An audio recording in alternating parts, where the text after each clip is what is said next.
Quem me conhece sabe que na análise gráfica eu não sou muito fã de olhar para figuras gráficas, porque quando a gente está olhando para figuras gráficas é mais ou menos quando a gente está olhando para a nuvem. Você está olhando, você não enxerga nada. De repente, seu amigo do lado fala: olha, tá vendo ali um cachorro? Sua namorada fala: olha, tá vendo ali aquele ursinho? Aí quando você olha para a nuvem, você vê aquela figura da nuvem, você não consegue mais desver.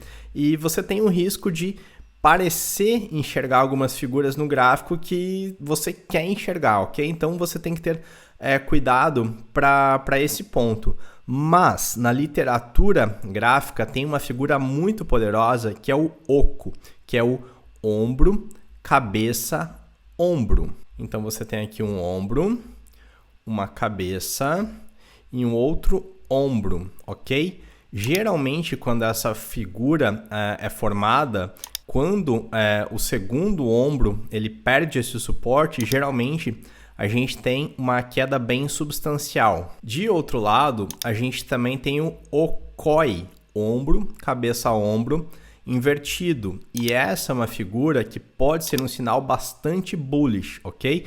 Pode indicar um prenúncio de um crescimento bem significativo também. Já vou voltar aqui para esse gráfico do Bitcoin, mas antes quero te mostrar que o mercado de ações dos Estados Unidos ele está num pequeno ralizinho de alta. Por quê? Porque o Jerome Powell, que é o presidente do Fed, ele teve uma audiência no Congresso no comecinho dessa semana e ele deu sinais. Muita da reação do mercado se deve à leitura de determinados sinais. O que ele sinalizou? Que ele está alerta, que a prioridade do Fed é combater a inflação, ele combate a inflação com elevação de taxa de juros, isso a gente já sabe, mas ele também está bem ciente de que essas altas taxas de juros, elas podem eventualmente levar a uma recessão econômica, e esse é um efeito indesejável que ele também está alerta e ele está pesando na balança. De um lado, ele não vai aceitar que a inflação vá para níveis fora de controle,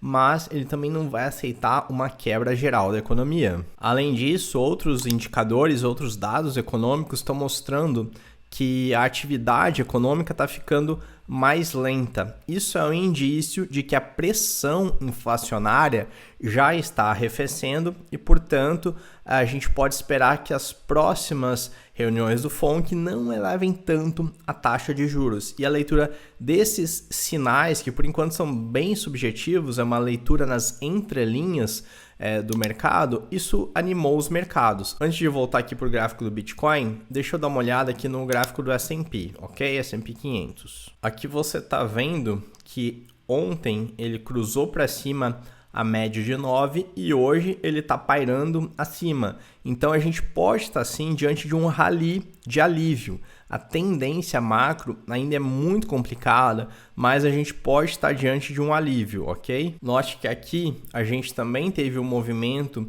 acima da média de 9, mas ele não teve força o suficiente e depois caiu. Aqui ele subiu um pouquinho mais, mas depois caiu. Aqui também. Aqui a gente teve mais força e teve uma pernadinha de alta mais significativa. A gente subiu 5% para o S&P, é um percentual relevante, e a gente veio testar não apenas a média de 50, como também a média de 100, ok? Mas vamos voltar aqui para o gráfico do Bitcoin. Comecei o vídeo falando do oco e do okoi, que são figuras amplamente conhecidas na literatura da análise gráfica, e quem observa gráfico com uma certa periodicidade sabe do poder dessas figuras. O okoi, ele geralmente é um prenúncio de uma subida mais significativa, e o oco, ele é prenúncio de uma caída, de uma queda mais significativa.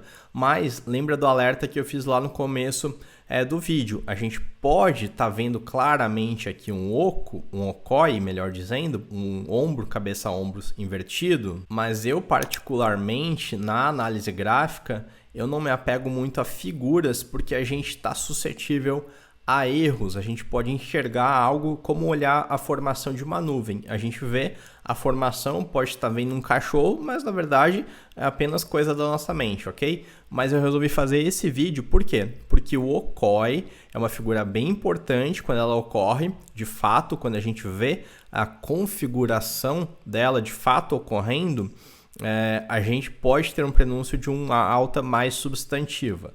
Lembra que você nunca deve analisar um único fator, e sim uma conjuntura de fatores. A gente tem uma percepção favorável do mercado diante de uma possível diminuição no aumento da taxa de juros, ou seja, a taxa de juros é esperado que continue aumentando, mas a um ritmo menor, ok? A gente também está vendo sinais positivos no gráfico do S&P e aqui a gente está possivelmente diante da formação de um Okoi, que é uma figura bullish. Para que ele se configure, a gente tem que ter o rompimento aqui para cima. E se o Bitcoin romper para cima, qual vai ser o nosso próximo alvo? A gente poderia experimentar uma recuperação até os 23.400, quase 23.500, retomando esse patamar de preços aqui. Mas a gente também pode ignorar esse critério e olhar para um que eu acho mais considerável, que são as médias móveis. Repare que ele rompeu aqui para cima a média de 9 períodos. É importante mencionar, tá? Eu não estou no gráfico diário, que é o gráfico que geralmente eu começo os vídeos. Nesse caso aqui, eu estou no gráfico de 4 horas. Então, essa tendência, se ela for configurada no gráfico de 4 horas, ela pode se refletir no gráfico diário, tá legal? Essa é uma nota importante que eu preciso deixar registrada, tá? Então, aqui você vê que a gente já está pairando acima da média de 9. Também está tendo uma briga de preços aqui na região de 50. E caso o Okoi se configure, caso a gente tenha esse rompimento, a gente pode ter um alvo de preços aqui nos 22.900, que é a resistência da média de 100. Então, se aqui a gente configurar um rompimento da média de 50, a gente pode buscar a média de 100, que está na faixa de preço dos 22.900. Isso no gráfico de 4 horas. Vamos agora para o diário. No diário, observa, ontem a gente teve uma subida de 5%, quase 6%. E ele chegou com um pavio e parou justamente aqui, na média de 9. E hoje é aqui que ele está tentando romper. Como no tempo gráfico menor de 4 horas a gente está vendo uma tendência bullish, é possível que ao final do dia de hoje a gente rompa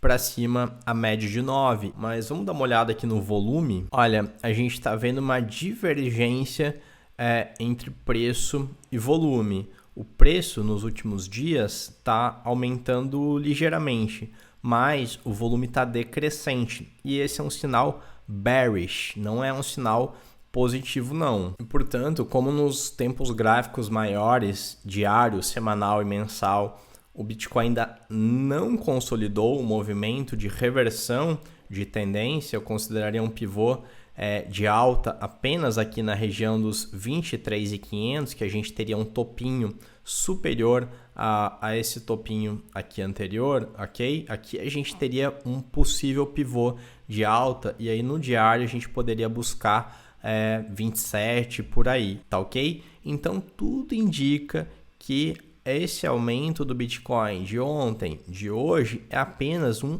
rally de alívio. Lembra sempre que o mercado evolui tanto para cima quanto para baixo em ondas. A gente nunca tem subida infinita e nem queda infinita, não tem movimento linear de preços. Por enquanto, o cenário macro continua complicado, algumas notícias despertam algum tipo de otimismo nos players, mas a situação macroeconômica de taxa de juros, de inflação, guerra, crise energética, crise alimentar, tudo isso permanece. Então seja ponderado, tenha discernimento, não se deixe levar por nenhuma emoção, nunca você deve ficar completamente pessimista e nem também exageradamente otimista. A minha leitura é de que esse aumento mais recente se trata tão somente de um rally de alívio. A gente não mudou a tendência primária de baixa. Isso é bom ou isso é ruim? Isso é o que é. Dependendo da sua estratégia, você pode tirar proveito, ganhar na queda, embora obviamente seja mais difícil ganhar na queda, porque com a queda, mesmo operando short, você tem um limite máximo de ganho. Quando um ativo cai, no máximo, ele vai cair 100%. Então, se você está operando vendido, o máximo de retorno que você vai ter é 100% do seu capital. Já quando você está operando na alta, o potencial de ganhos é ilimitado. Um ativo não tem um teto de crescimento, ele pode crescer 100, 200, 1000, 2000%, ok? Então, o upside de operar no mercado de alta é maior, mas você sabendo operar derivativos, futuros e opções, você também consegue obter algum ganho de capital na baixa, mas o principal num horizonte de tempo mais amplo e num tempo gráfico maior, agora eu estou no gráfico mensal, esses ruídos de curto prazo não têm relevância. Você vê que essa pequena euforia que a gente viu no gráfico de 4 horas ainda está longe de se refletir no gráfico mensal. Então a tendência no mensal continua de queda. Eu vejo que muita gente que acompanha aqui o canal entrou no mercado aqui dos 20 mil, quando o Bitcoin estava acima dos 20 mil dólares, dos 20,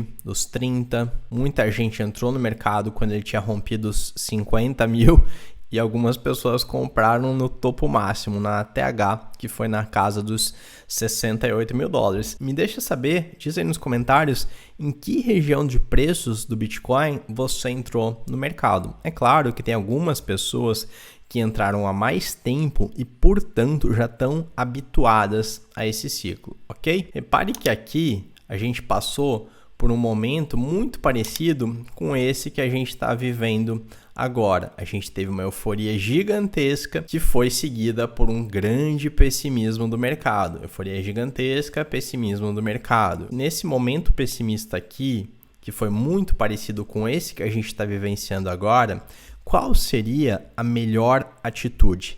Quem ganhou dinheiro e quem perdeu?